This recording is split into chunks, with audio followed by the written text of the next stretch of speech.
Welcome to Vibrant. నేను మీ Shivani. Nani Janhvi Kapoor కాంబోలో cinema set అయింది అనే వార్తలు నెట్టింట్లో వైరల్ గా అవుతున్నాయి. శ్రీకాంత్ వద్దెల నాని కాంబోలో వచ్చిన దసరా సినిమా 100 కోట్ల క్లబ్ లో చేరిన సంగతి మనకు తెలిసిందే. ఇక ఈ మూవీతో నాని తనలోని మాస్ యాంగిల్ అయితే చూపించాడు. అయితే శ్రీకాంత్ వద్దెలకు ఫస్ట్ ఛాన్స్ ఇచ్చిన నాని నిర్ణయం అందరూ సాహసమని అన్నారు. కానీ రిజల్ట్ చూసి అంతా కూడా షాక్ అయ్యారు. దసరాతో శ్రీకాంత్ వద్దెల బ్లాక్ బస్టర్ కొట్టేశారు.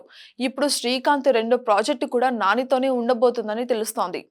నాని చేతిలో ఇప్పుడు వరుసగా చాలా ప్రాజెక్టులు ఉన్నాయనే చెప్పాలి. ఇక ప్రస్తుతం అయితే సరిపోదా శనివారం సినిమా చేస్తున్నారు. ఇక ఈ మూవీ కాకుండా బలగం వేణు, సుజిత్, శ్రీకాంత్, శైలేష్ కలను ఇలా చాలా మంది లైన్ లో ఉన్నారు. బలగం వేణుతో ఆల్మోస్ట్ ప్రాజెక్ట్ సెట్ అయిందని అనుకున్నారు. కానీ చివర్లో తేడా కొట్టేసినట్టుగానే కనిపిస్తోంది మనకి.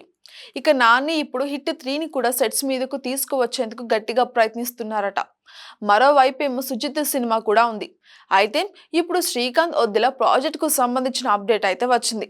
ఇక ఈ ప్రాజెక్ట్ లో నాని సరసన జాన్వీ కపూర్ నటిస్తోంది అని సమాచారం అయితే ఉంది. ఇక ఈ మేరకు నెట్టింట్లో వార్తలు గట్టిగా చక్కర్లు కొడుతున్నాయి. మరి జాన్వీ కపూర్ నిజంగానే నాని సినిమాకు ఓకే చెప్పిందా లేదా అన్నది మాత్రం తెలియాలి అంటే కొన్ని రోజులు మనము వెయిట్ చేయాల్సిందే. జాన్వీ కపూర్ ప్రస్తుతం రామ్ చరణ్, బుచ్చిబాబు ప్రాజెక్టు, ఎన్టీఆర్, దేవరా సినిమాలతో ఫుల్ బిజీగా ఉంది. హిందీలోను పలు సినిమాలతో జాన్వీ కపూర్ సందడి చేస్తోంది. చూస్తుంటే జాన్వీ కపూర్ తన ఫోకస్ ఎక్కువగా తెలుగు సినిమాల మీద పెట్టినట్టుగానే కనిపిస్తోంది.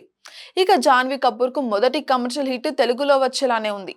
ఇక దేవరా మూవీతో జాన్వీ ఫేట్ మారిపోయేలా ఉంది. త్వరలోనే దేవరా నుంచి మంచి మంచి రొమాంటిక్ సాంగ్స్ కూడా రానున్నాయని తెలుస్తోంది. For more updates subscribe to Vibrant.